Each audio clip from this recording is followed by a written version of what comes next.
there's this weird line of research showing that coffee can help prevent malignant melanoma. People who regularly drink coffee seem to have a 20% risk reduction for the development of malignant melanoma. All right, these are the 10 healthiest vegetables that you must eat. 10. Ready? 10. Yeah, 10 I'm ready. of them. I love veggies. Let's go. Okay, so the first one is beets. Okay. Beets are amazing. They are loaded with compounds called nitrates, which when you chew beets, the bacteria in your mouth reduce, meaning they remove an oxygen molecule from the nitrate, converting the nitrate found in beets to nitrite, which then enters the nitric oxide pathway. Nitric oxide is crucially important for helping normalize blood pressure, so keeping your blood pressure healthy. It boosts blood flow to the brain, to your arms, to your legs. It's also important for libido and sexual function. I mean, there's a drug on the market, Viagra, that works via modulating this nitric oxide pathway. Interesting. And so you want to chew beets, but you want to chew them slowly because we rely, again, on oral bacteria to do that conversion. There's a lot of now beetroot powder supplements on the market with the promise of supporting athletic performance via, again, this sort of nitric oxide boosting effect. But I think stick with the real thing, beets. Yeah, because they're great. Happens via chewing. So like it's not, I mean, you could juice a beet, but that doesn't do what it needs to do. You got to chew it to have the bacteria. Yeah, because if you're just drinking beet juice, you're drinking a lot of sugar. You're extracting the fiber. You're drinking a lot of sugar. Yeah. And the juice doesn't get to linger in the mouth long enough for the bacteria to do that job. Okay, so eating beets. Eating beets. Yeah. Beets are number one. Beets are number one. Number two would be kale. Kale gets a lot of hate. Here we are again. Online, yeah, but I'm actually a huge fan of kale. It's a dark leafy green, and we know that the consumption of dark leafy greens on a daily basis is associated with reduced brain aging by up to 11 years. And I think one of the reasons for that is that kale and other dark leafy greens, but kale in particular, is very rich in compounds called carotenoids, which are plant pigments. And the two that are likely the most important where the brain is concerned is lutein and zeaxanthin. And in about a cup of kale, cooked kale, you get about 25 milligrams of combined lutein and zeaxanthin. These two compounds also protect your eyes. So for anybody listening or watching that might be at risk for age-related macular degeneration, you want to make sure that you're getting your lutein and your zeaxanthin on a daily basis. And kale's a great source. You said cooked. Yes. You don't lose the compounds when kale is cooked, if that's what you're wondering. Okay. So, but like, the compounds, the benefits are the same cooked and raw? Or like if you had to rank kale as being the best, would cooked rank higher than raw kale? I would rank cooked higher, mostly because it's likely easier to digest. Digest, okay. Yeah. You don't lose any of those compounds, to my knowledge, when you cook them.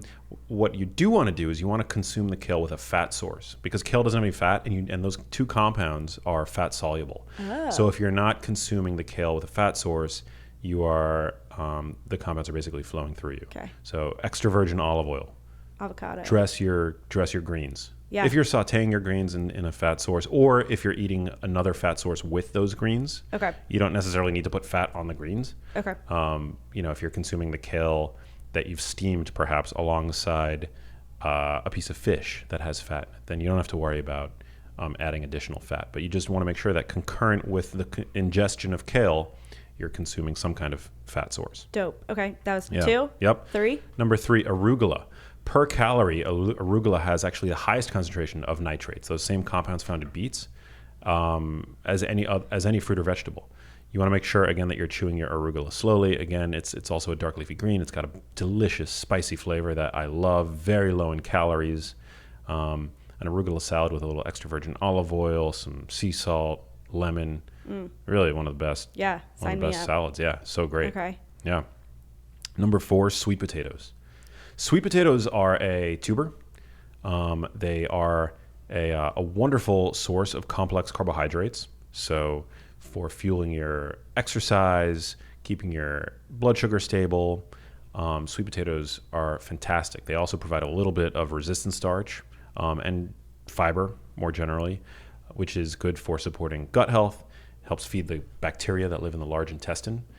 So sweet potatoes are wonderful. And in particular, They have two micronutrients that are really important. One is potassium, which is a mineral that we tend to underconsume today, really important for helping balance out blood pressure. And also potatoes are rich in beta carotene, which is provitamin A, which is, you can see in most fruits and vegetables that are orange. Potatoes are orange. Foods that are orange tend to be rich in beta carotene. Carrots are another good example, which we'll talk about. Which is vitamin A. Yes. Yeah. Okay. So beta carotene gets converted to vitamin A in the body. The active form of vitamin A is retinol.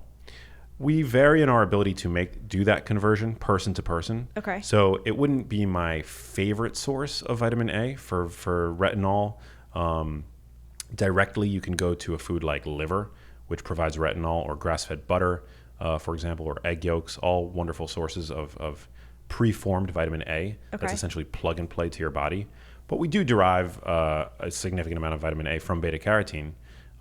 So super important. Interesting. Yeah, and sweet potatoes are a great source. So kind of a tangent, but is the retinol that happens in that process the same as the retinol that like can be prescribed to put topically on your face to help with aging? That's retinol. It's the same? Yeah. I don't know how it works for the skin, but I do know that it's the same vitamin A compound. Yeah, fat-soluble vitamins. A, E, D, and K are your fat-soluble vitamins. And they tend to be found most abundantly in animal products.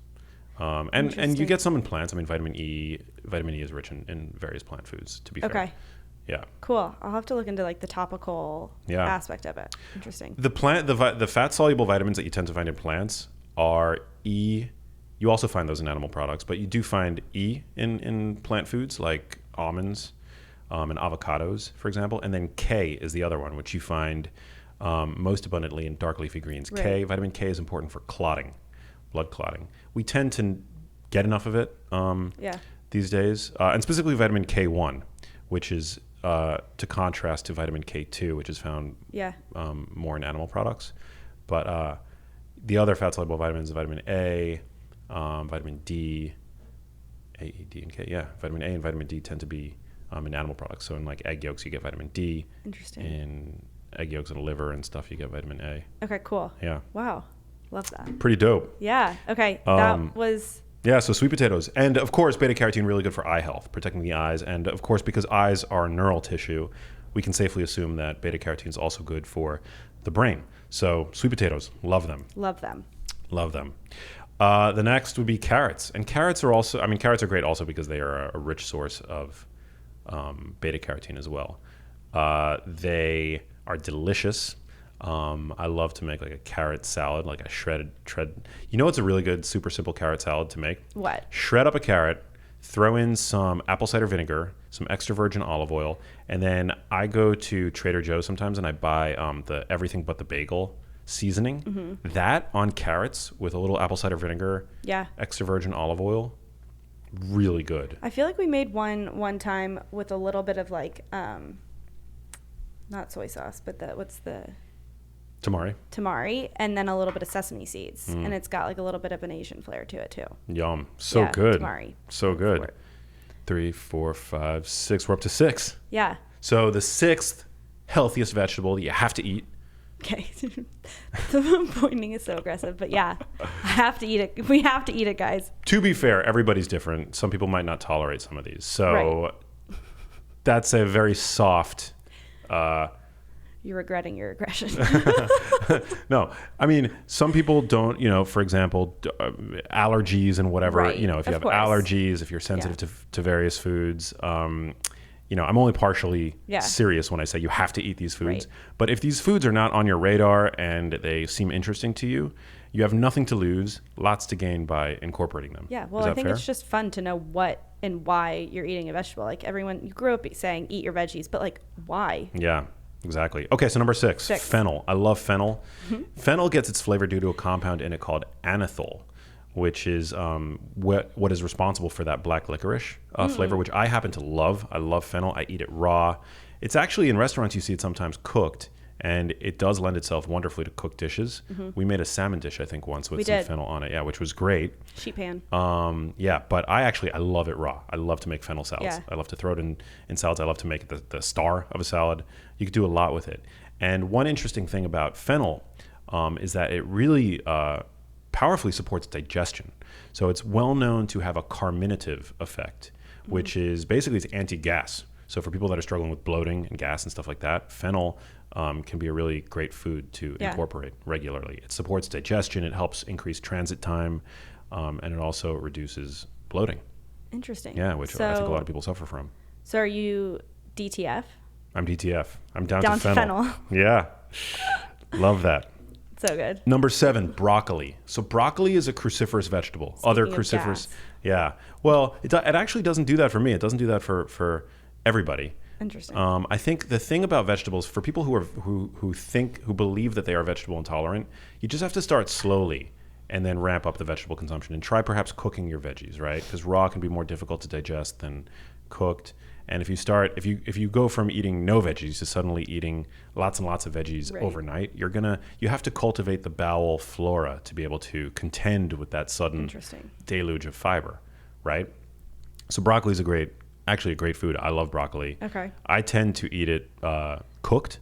I find it easier to digest. It's tastier. It is a cruciferous vegetable like cauliflower, like Brussels sprouts, like radishes.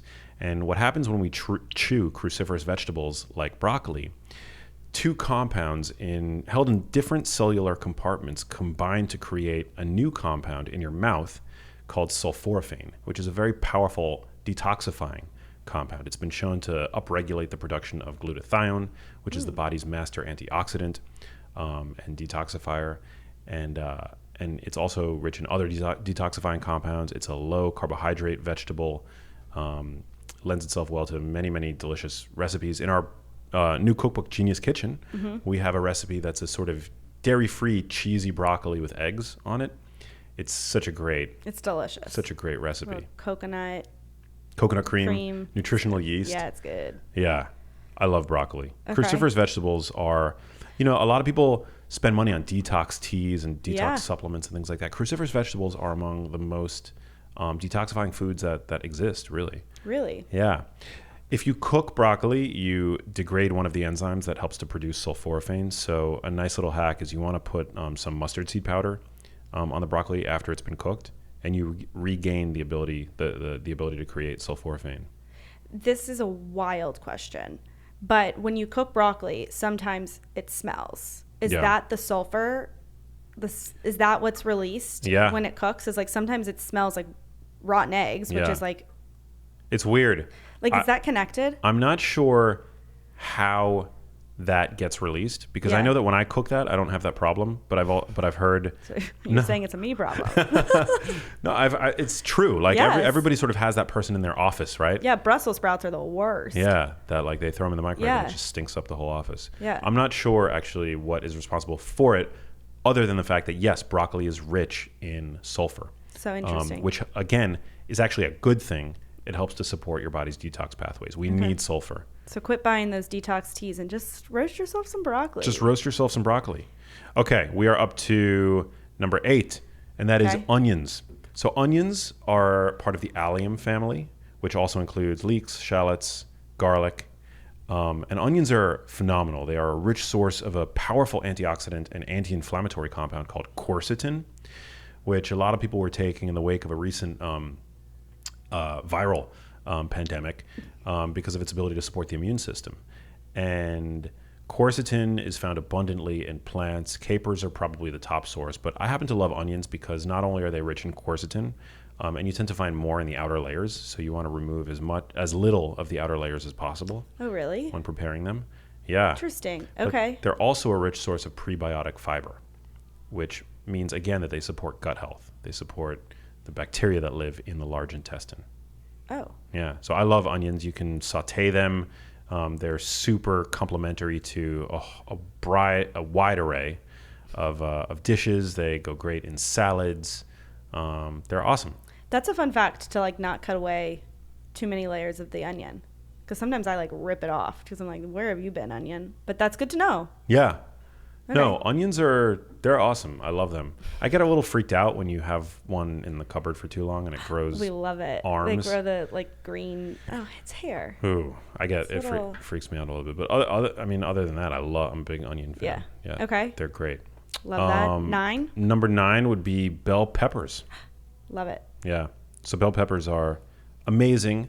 They're a nightshade plant. All nightshades contain a little bit of nicotine, which is very interesting. Tobacco is actually a nightshade plant. And nicotine, we associate it with bad things because obviously it's found in cigarettes, right? And tobacco. But there are some interesting studies. I mean, nicotine actually can be a nootropic substance. It is highly addictive, and I'm not endorsing tobacco products. Yeah. But it's found, again, naturally in nightshades, and it's been known, at least anecdotally, I'm not sure on the data on this, but to have cognition boosting effects. And there is a very interesting relationship between cigarette smoking and a reduced risk for Parkinson's disease. Really? Again, I'm not suggesting that anybody go out and take up smoking because it's way worse for your health. Eat a bell pepper overall. But you could potentially eat a bell pepper and maybe right, no claims, see a beneficial effect on brain health. Bell peppers are also rich in a compound called luteolin, which we know is a pro-longevity agent. Okay. And quercetin and vitamin C, and other pigment compounds. So bell peppers are great. Can I ask, we've got one more, but I do want to, like, while you mentioned nightshades, some people avoid nightshades. Like, famously, Tom Brady says he doesn't do nightshades. Why is that? Can you give me, like, a quick, like, why? I think it's people with gut issues and people with active autoimmunity. Okay. That see perhaps flare-ups of various symptoms with nightshades. But everybody's different. I personally have no problem. Okay. I was just curious. Yeah, with nightshade plants. Okay. What's the 10th? The 10th, we're going to do celery. Celery. Yeah. Celery's a popular one. It's popular and a little controversial. I love celery. It's a natural source of electrolytes. It's very low in carbohydrates, low in fat. It's a great fiber source. Right. But how do you consume it to get all those benefits? Just eat it. But how? I like to eat celery raw. I dice it up and throw it into salads. I'm getting to the celery juice. Celery juice was what I was trying to hint at. Celery juice. There's nothing magic about it. Nothing magic about it, but it is something that a lot of people seem to derive benefit from. I'm not going to trash it because if it's working for you, then by all means keep doing it. But there's really no science to back up the claims that are sometimes made with regard to celery juice. That being said, celery is a very healthful food, and I regularly use it. It's also a great vehicle for nut butter. Love that. Yeah. Here's why I eat 4 eggs every single day. Eggs are one of nature's few multivitamins. It's so packed with nutrients, micronutrients in particular, and specifically the nutrients that eggs contain are especially supportive of brain health and mental health. Eggs contain a little bit of everything that nature has deemed important to grow and sustain a healthy brain, because the first structure to assemble in an embryo is the nervous system, which includes the brain, obviously, the central nervous system, right? And so an egg yolk is custom designed by Mother Nature to provide a little bit of everything required to support a healthy brain. It's no wonder that eggs are rich in cholesterol. The brain is rich in cholesterol. That doesn't mean that you have to consume cholesterol to support brain health, but typically in nature, where you find cholesterol, which is a life-supporting nutrient that our own livers create to the tune of about 3 to 4 egg yolks every single day, you'll find other nutrients that are beneficial, that play a beneficial role. One example would be choline. 1 egg yolk contains about 125 milligrams of choline. The Institute of Medicine claims that 90% of adults don't consume the adequate intake for choline every day, and it's a crucially important B vitamin. It's a conditionally essential nutrient, sort of like it used to be considered a B vitamin, actually, that is required for good brain health. It's the backbone of acetylcholine, which is a neurotransmitter involved in learning and memory. It also is important for forming the phospholipid bilayer, which supports neuronal membrane health, which is a crucial structure for your brain cells, your neurons. It allows them to receive the messages sent out by neighboring neurons, which can include everything from feelings of joy, elation, sadness, boredom, hunger, what have you. And eggs are one of the top sources. There was a study that showed that in older adults, the highest consumers of dietary choline had a 30% risk reduction for developing dementia. And you can find choline in vegetables, but it is most abundant in animal products and specifically egg yolks. Egg yolks are a major source. You'll also find vitamin B12 in egg yolks, which makes perfect sense because the brain relies on vitamin B12 for good health. It is a good source of zinc, selenium, which is is a cofactor for various antioxidants in the body and detoxifying compounds, also important for thyroid health. Egg yolks are rich in carotenoids. You can tell by the color of the yolk how dark the yolk indicates to some degree the presence of these carotenoid compounds like lutein and zeaxanthin. Lutein and zeaxanthin, we know, directly support eye health and can help prevent age-related macular degeneration. And they also support cognitive health. There was a really important study, randomized control trial published out of the University of Georgia that showed that when young, healthy kids were given supplemental lutein and zeaxanthin, they saw an improvement in certain aspects of their cognitive function. We know that people who have higher levels of lutein and zeaxanthin in their brains have better they age better from the standpoint of their brain health. And egg yolks are a great source. They also come with fat, and we need fat to absorb those carotenoids. So they're highly bioavailable when present in egg yolks.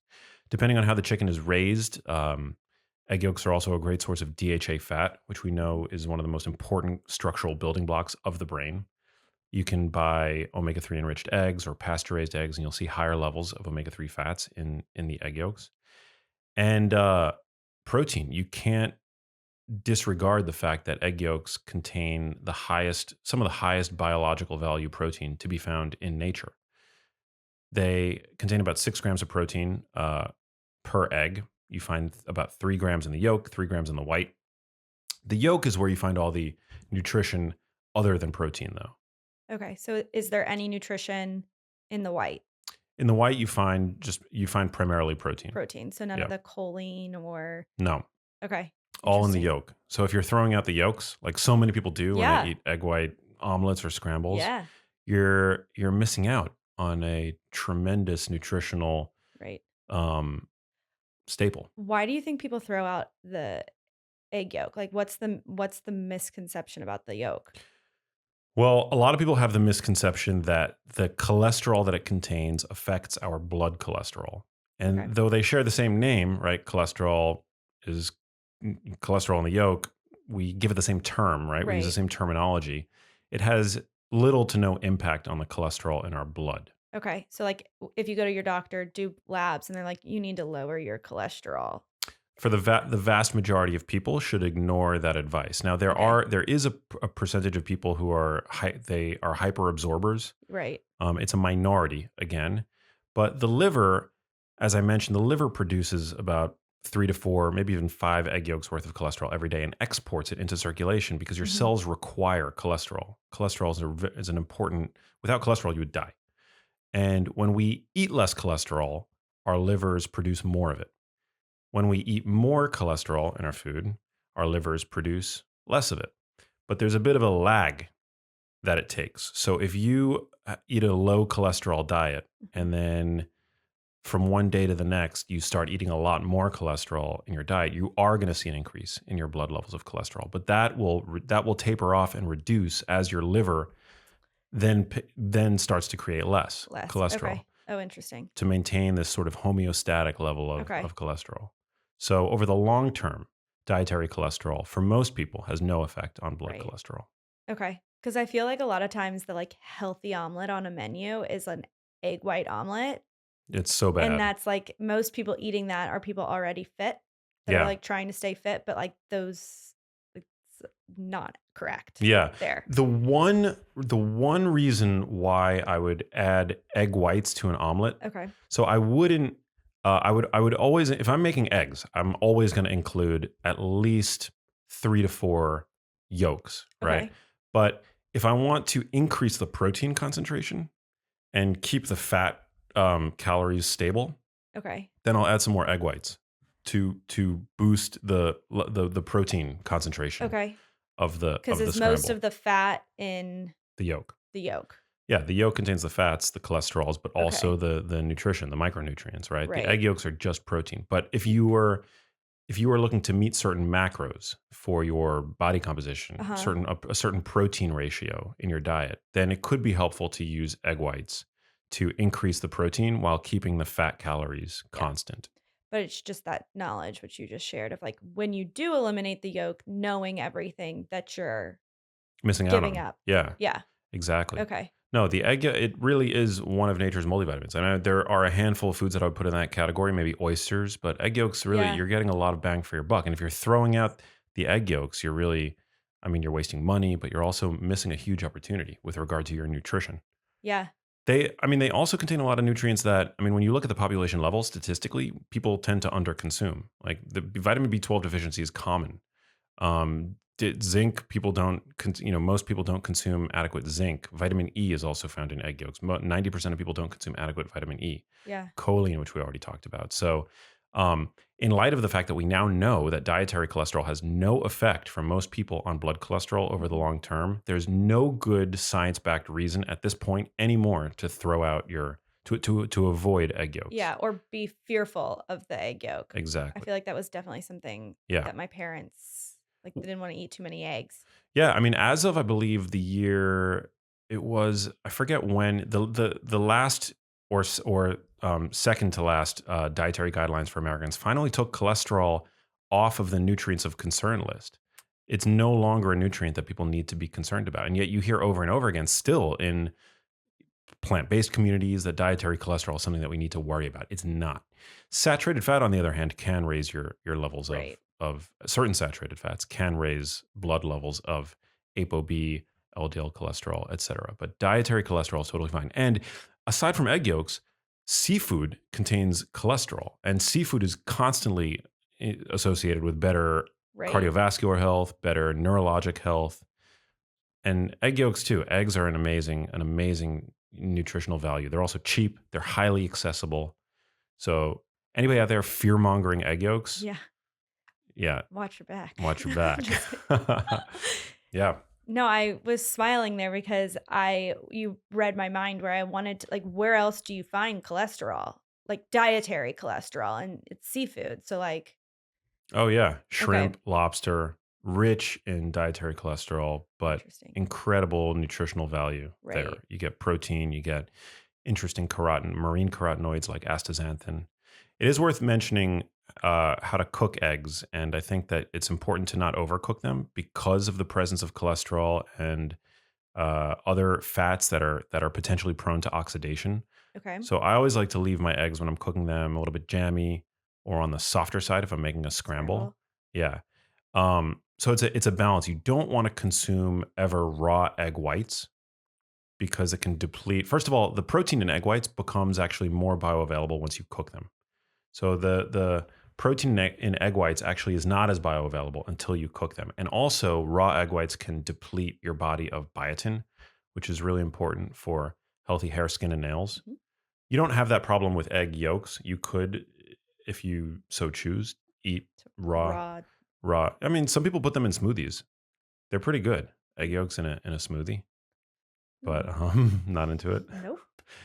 But yeah, in general, you just want to make sure that you're cooking your whites and your. So wait, what happens when you cook the yolk too long? You mentioned oxidation. So like, let's say I scramble my eggs thoroughly and they dry when we're done. What have I done? What's the harm? I mean, nothing other than taste. Nothing to fear. There's nothing that, like, there's no overt harm that's going to come from that. But it is, it's worth being mindful of the fact that these fats, like DHA fat, which I mentioned, that's a polyunsaturated fatty acid prone to oxidation, which is a form of sort of chemical rust and aging that occurs to fats when exposed to light, heat, oxygen. So we're talking about heat, right? When you overcook an egg yolk, you do run the risk of oxidizing those fats as well as the cholesterol. Interesting. Yeah, and oxidized fats, I don't think you want to have in your body. It depletes your antioxidant stores. Yeah. It can potentially be pro-inflammatory. Okay. Um, So if we were going to make the perfect max scramble, we wouldn't cook them too long. We'd use all that yolk, and then maybe we'd toss in a little egg white for that added protein. yeah, yeah, that sounds good to me. Like, is that the ideal? Yeah, 3 to 4 eggs, whole eggs. Throw in maybe 2 to 3 additional eggs worth of egg whites to increase the protein a little bit. Um, for me personally, Yeah. that's what I like to do. Yeah. You could throw in some veggies, some salt, some pepper, and then finish it with a little extra virgin olive oil, and you've got a pretty good meal. Yeah, that sounds delicious. Yeah. One last thing, and I feel like we've talked about it here and there, but like there's a lot of eggs when you go to the supermarket. Like that egg aisle's stacked. What am I looking for? And you've got a great, I think, section in the cookbook about it. But what am I looking for if I want the best eggs versus, I mean, all eggs are good eggs. Yeah. Yeah. All eggs are good. I like that. No, so in my new cookbook, Genius Kitchen, I do lay out no pun intended. Because chickens lay eggs. Yeah. All the different sort of egg varieties and what to look for. But I do, as you mentioned, I do think it's important to underscore that all eggs are healthy. I generally will look for omega-3 enriched eggs or pasture-raised eggs. Those are the two that I look out for. It's worth noting that egg color doesn't really have any bearing on its nutritional value. A lot of people have this misconception that brown eggs are better than white eggs. There's no legitimacy to that. What I will say is that the thicker the shell, generally the healthier the chicken, the more well-nourished the chicken was. Yeah. So you'll notice that some of the pastured eggs that we buy, the shells are really thick. Yeah. If you're not able to crack them open on first try, and you've got to you end up having to pry them open. Yeah. Right. Conventional eggs that come from these factory farm feedlots, the egg shells are really thin and brittle. Right. So that is a good sort of correlate to egg quality, eggshell, the thickness and robustness of the eggshell. Okay. Yeah. That's good to know. But yeah, so pastured eggs, omega-3 eggs, and that pretty much sums up why I eat 3 to 4 eggs every single day. The 6 insane benefits of vinegar. So vinegar has been used in folk medicine for centuries at this point. It's something that is formed as a byproduct of fermentation. So anybody who's ever left wine sitting too long, for example, which in and of itself is a byproduct of fermentation, right? The creation of ethanol or alcohol, will notice that the wine begins to taste like balsamic vinegar in a sense, right? Anyone who's ever brewed kombucha by themselves knows that part of the flavor profile of kombucha involves vinegar. And what is vinegar? It's acetic acid. So whether we're talking about red wine vinegar or apple cider vinegar or balsamic vinegar or even rice vinegar, acetic acid is the primary sort of ingredient that we refer to as vinegar, colloquially. Similar to alcohol, right? You can look at tequila, you can look at bourbon, you can look at vodka. Ethanol is the primary alcoholic ingredient, regardless of what spirit we're talking about. So similar concept with vinegar. One of the most well-documented benefits of vinegar consumption, so the first benefit, is that it can reduce a postprandial blood sugar spike when consumed concurrently or after a high starch or sugar meal. They've used white bread in these kinds of studies, but essentially how it works is vinegar disrupts the enzymes that break down starch in your stomach. These are called disaccharidase enzymes, which break down sugar molecules that are essentially linked, and prevents them, or at least slows the breakdown, and that mitigates the rate at which we absorb that sugar. So it can reduce the postprandial blood sugar spike, which is a good thing for people looking to manage blood sugar, right? Right. So if you consume vinegar either with your meal or after your meal, a meal especially high in starch, it can help decrease the blood glucose spike. Yes. From that meal. Yeah. And this occurs via a sort of, there's an inverse dose effect, meaning the more vinegar you consume, the higher, the more potent this effect is.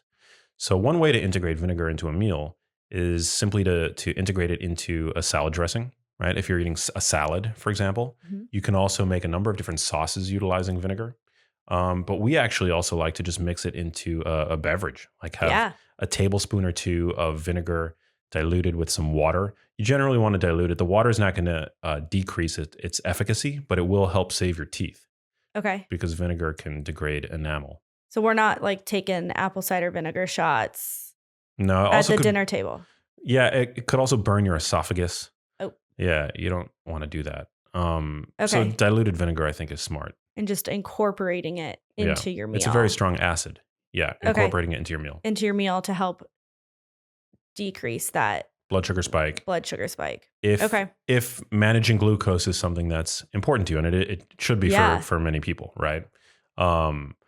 We don't want to pathologize physiologic glucose spikes, right? Like, so it's not like eat an apple, you've got to suddenly start taking it with vinegar shots, you know? But no, I think this can be helpful, and a lot of people have glucose tolerance issues. And vinegar is one of these like folk medicine tools that's been used for centuries to help people with blood sugar issues help better manage their blood sugar. Now I'm like thinking of, you know, like in Italy where you dip balsamic vinegar, like your bread in balsamic vinegar. It's probably just flavor profile, but like it's beneficial too as you eat your bread to decrease that insulin or glucose spike. Yeah, and actually you made me think of something really important. Different vinegars have different benefits aside from the fact that acetic acid is generally healthy. Balsamic vinegar is rich in polyphenols. It has a compound in it called DMB, actually, like the band. But this is a compound. I don't know that band. Dave Matthews Band. Oh. God, Gen Zers, I'm telling you. I'm a millennial, but I've never heard of it as, it's always been Dave Matthews Band. No, people refer to Dave Matthews Band as DMB. You guys get that bonus fact too. Not exclusively so, but okay. We're getting off topic. So DMB has been shown to help support gut health, particularly in the context of high meat diets that are rich in animal protein can support gut bacteria and help mitigate the conversion of carnitine in meat to trimethylamine N-oxide, or TMAO, which is this interesting compound that's been sort of studied for its relationship with cardiovascular disease. The science, the jury is way out on that, but it's thought that this compound can help support gut health. Because you like to have balsamic vinegar with your steaks, right? I do sometimes. It's a Tuscan way of eating meat. Yeah, you can drizzle your steak with extra virgin olive oil. Yeah. Like flaky salt. Okay, well, that's a strong number one. I don't know how we're going to follow that up with 5 more, but we're going to. Well, number 2 is related. So vinegar can also help reduce the postprandial insulin spike. So if there's a smaller blood glucose excursion, then your pancreas is going to require secreting less insulin to clear that sugar from your blood. So all things considered, a smaller insulin area under the curve is thought to be a good thing because insulin is a powerful growth hormone. It's also the primary fat storage hormone. This doesn't mean that vinegar is going to help reduce fat storage if you're over your energy balance for the day. But all things being equal, less insulin to do the job is thought to be a positive thing. Okay, cool. So it's helping reduce glucose and therefore insulin as well. Yeah, so that's the second benefit. Okay. 3? The third benefit actually may help with weight loss, and that vinegar has been shown in a number of small studies to promote feelings of satiety, to reduce appetite. So it's a natural appetite suppressant. Okay, so I have a question on this. Like, when do you need to take it? Like, is that another thing where we're just incorporating it into our meal? Because before, to like reduce that spike, we were either taking it with our meal or after. Yeah. But to help reduce satiety, when should we take it? To increase satiety, you want to increase. Yeah. You could take it before. You could take it during. It really doesn't matter when you take it, but it seems to promote satiety, to reduce appetite. Okay, so maybe like an ideal would be like start your meal off with a salad with a vinegar based dressing. Yeah, it's a great idea. Vinegar is like one of my favorite flavors. It's great. Yeah, I love it on anything pretty much. Yeah. You can saute mushrooms with a little bit of balsamic vinegar. Vinegar. I mean, when I poach eggs, I put a little bit of white distilled vinegar in the pot. Yeah. When you're poaching eggs, Adds like a really nice flavor. Lots of great things that you could do with it. Okay. So number 4. So number 4, vinegar has been shown to stimulate a nutrient sensing pathway called AMPK, adenosine monophosphate kinase in the body, which is basically a protein that gets activated during low energy states and during fasting and during high intensity interval training. These are all stress states. So vinegar seems to stimulate this pathway that's thought to be essentially a longevity pathway. It increases glucose utilization, fat burning. It strengthens our mitochondria, so the energy generating organelles of cells. Powerhouse. Yeah, AMP kinase, AMPK, is a very powerful pro-longevity agent. In fact, metformin is a drug that is prescribed for type 2 diabetes, but it's also being studied for its pro-longevity effects. And one of the mechanisms by which metformin works is by stimulating AMPK. Oh, interesting. And vinegar has been shown to do essentially the same thing. Cool. Not necessarily to the same degree, right? But it has an effect on this pathway, which is very, very interesting. Interesting. Yeah. Cool. Yeah. So that would be number 4. Number 5, I think, vinegar there, insofar as it helps to better digest food, because it is an acid. A lot of people struggle with low stomach acid, so chlorhydria, reduced levels of stomach acid. Vinegar can help as a digestive aid when you consume it concurrently with your food. I know there are a number of drinks on the market now that utilize vinegar, all with the intent of helping to support digestion. Mm-hmm. So yeah, I'm a huge fan of using it for that purpose. For digestion. Yeah. Cool. Okay. So last and final one, 6. Well, insofar as vinegar, I think, helps to prevent the breakdown of starch and carbohydrates, that can be a good thing. I don't know if I don't think we know as a species, as a in terms of the scientific literature, whether or not vinegar can reduce the caloric load of high starch foods. I don't think we know that yet. Okay. But I think that it's plausible that by inhibiting our ability to break down starches and sugars, it might actually inhibit our ability to absorb some of those starches, some of that sugar, which then what that I think implies that it could potentially convert these starches to a form of resistant starch that might benefit gut bacteria down in the large intestine. This is just me speculating. Yeah. That would be my hypothesis, but we do know that vinegar does help to inhibit the breakdown of these macronutrients. So another reason to dip bread in balsamic vinegar. Another reason to dip bread, yeah. If you're going to do bread, I guess we could throw in a 7th bonus, and we touched on it earlier, but the different the benefits of different vinegars. Okay. Like balsamic vinegar has. Let's get into it. Yeah, what we've mentioned. Apple cider vinegar we didn't talk about. Apple cider vinegar has the mother. It's a good source of prebiotics. A lot of polyphenols. So what do you mean mother? So when you ferment apple cider to create apple cider vinegar, okay, you sometimes will get this like gooey, stringy. Oh, like a mucusy sort of thing in the vinegar, and that's referred to as the mother. Okay. And it's rich in polyphenols and organic acids, and polyphenols actually have a prebiotic effect for gut bacteria within the mother. Within the mother and within the vinegar itself. The vinegar itself. Yeah. Interesting. Yeah. You're fermenting apple cider, so the fermentation process reduces the sugar. Mm-hmm. So apple cider would normally have a ton of sugar. Yep. And you're reducing that sugar, and you're leaving all of the important phytochemicals that are also present in apple cider. You're reducing the sugar, you're creating the acetic acid, but what's left are those polyphenols, which are thought to provide health benefit. Okay, so that's apple cider vinegar. Yeah. What about like red wine vinegar? Red wine probably also has polyphenols, and also red wine vinegar is the most commonly used vinegar, probably along with balsamic vinegar.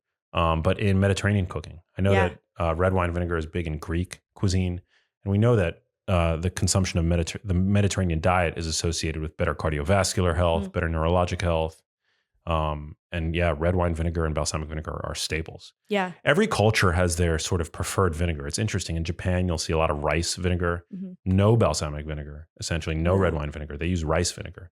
But every culture has its sort of twist on it. And I think part of that has to do with, yes, the health benefits and the folk medicine aspect of it, but also vinegar is a well-known preservative.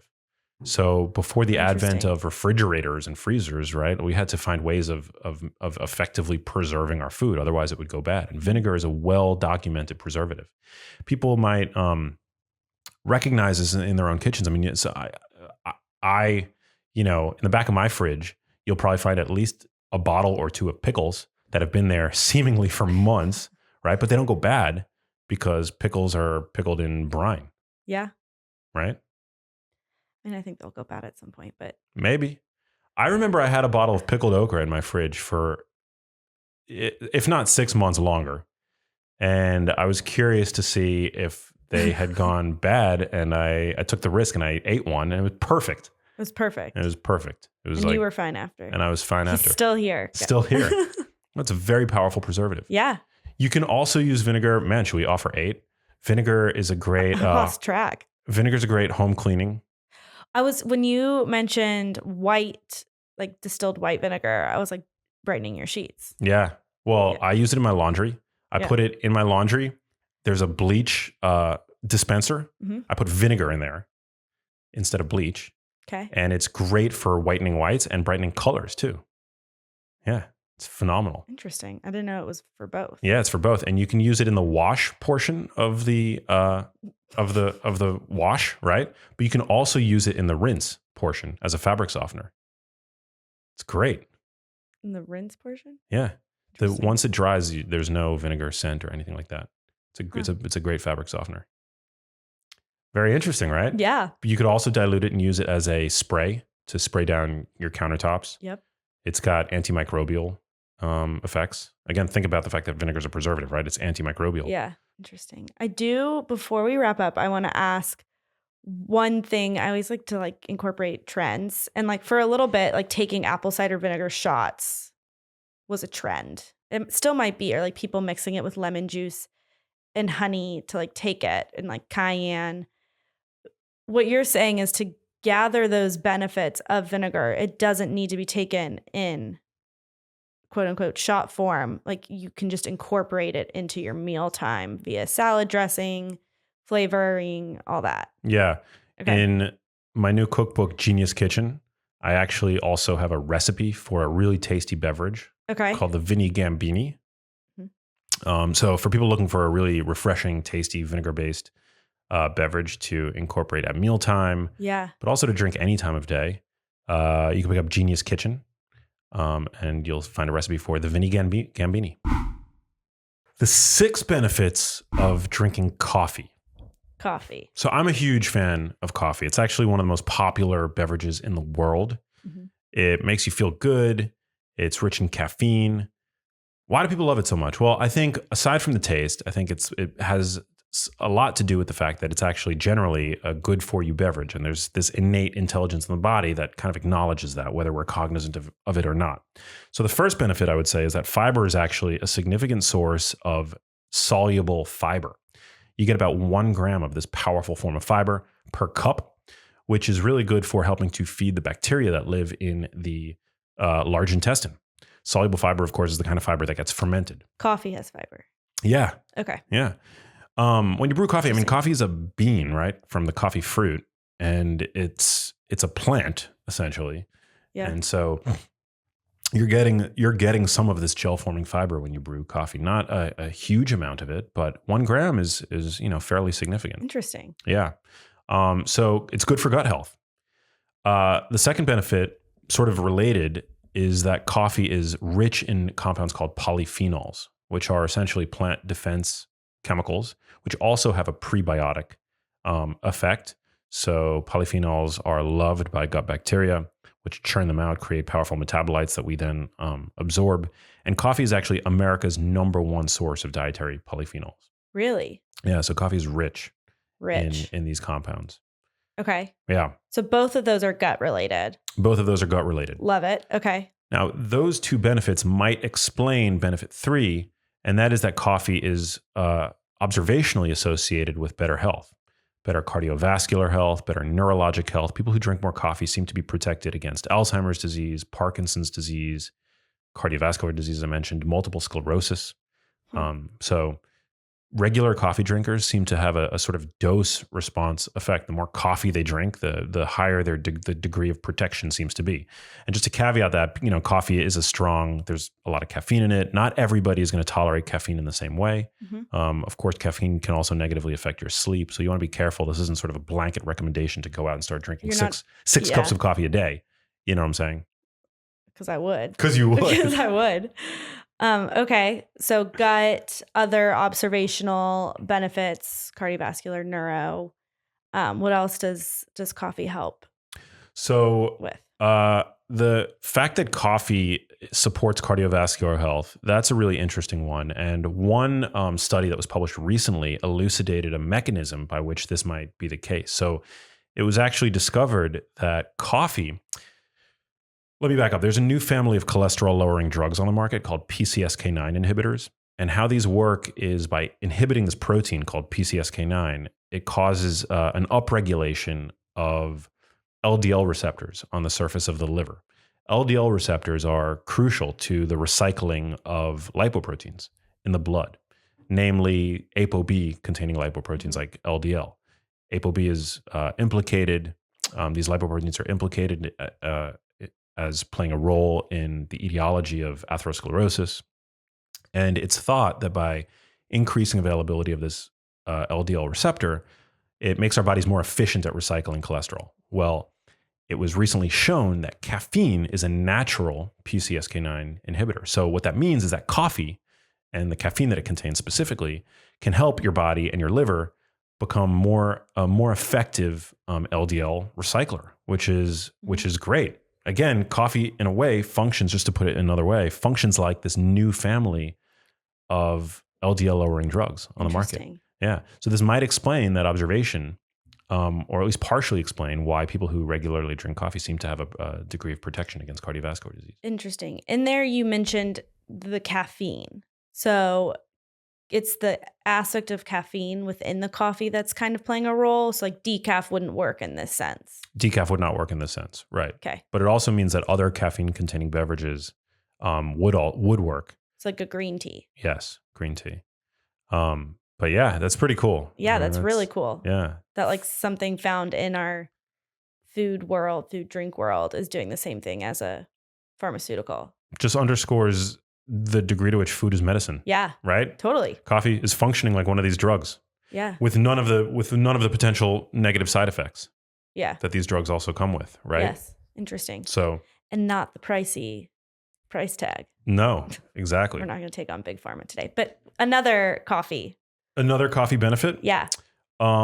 So the performance boosting effects of coffee, I think, are well documented at this point, that caffeine has an ergogenic effect, meaning a performance boosting effect. Boosts mental acuity, particularly for people who are not, who haven't developed a dependency on caffeine. But if you are not dependent on coffee and you ingest a little bit of caffeine, it's going to have a performance boosting effect. It's going to have a physical performance boosting effect, a cognitive performance boosting effect, particularly for high demand activities and tasks. So yeah, caffeine is great. So it's a powerful pre-workout also. It's just within a window. So like, what do you think about like the afternoon coffee? Because obviously it's like a morning routine thing. Yeah. But then if it's got this performance boosting aspect. Caffeine kind of functions in the brain like bright light does. It can phase shift your circadian rhythm. Mm-hmm. So for that reason, you really want to kind of keep it limited to the morning. Okay. Hours, and you don't necessarily want to drink it as soon as you wake up either. So there's I think there's an optimal window with which to consume caffeine, and that is sort of like the late morning to very early afternoon. Okay. That would be the ideal window in my view. People vary in their tolerance to caffeine, obviously, but also genetically in terms of their ability to break down caffeine. Some people are slow metabolizers of caffeine. Some people are fast metabolizers of caffeine. But essentially, drinking caffeine too late in the day can disturb your sleep. It can affect your sleep quality, sleep latency, which is the amount of time that it takes to get to bed. So you really want to make sure that 2 p.m. is like the latest that you're consuming any caffeine. Everybody's going to be different, obviously, but 2 p.m. should generally be the latest. And you don't want to consume it immediately after waking up either, because that's when your cortisol levels are the highest that they're going to be all day. And coffee can raise levels of cortisol as well, especially for people who are on low carbohydrate diets, who regularly practice intermittent fasting. So one good coffee hack is just to consume your coffee, if you're drinking it while fasted, with a fat source. I've been using heavy cream. I'm a huge fan of putting heavy cream in my coffee, just to sort of blunt and slow the infusion of caffeine. Okay. Because when you have an empty stomach, I mean, that's like just 100 to 200 milligrams of caffeine mainline straight into the blood. Yeah, that's how I like it. That's how you like it. We're learning a lot about you. Yeah, but wait, question about cortisol in the morning and coffee. Increased cortisol's at its highest in the morning, and then you drink coffee on top of that without a fat source. What is that high cortisol going to do to you? It's a little bit of a tangent, but I'm just curious. Yeah. Well, cortisol is a stress hormone. It's also the body's chief catabolic hormone. So it's like breaking things down. Okay. I mean, it's important for fat burning. But it also, unless you've had some protein, it can also start tearing down your muscles. Oh. So that's no bueno. Nope. Okay. Yeah. That's a good tip. Yeah. Okay. Other coffee benefits. I think we're on 6. I was going to say 5. I think 5.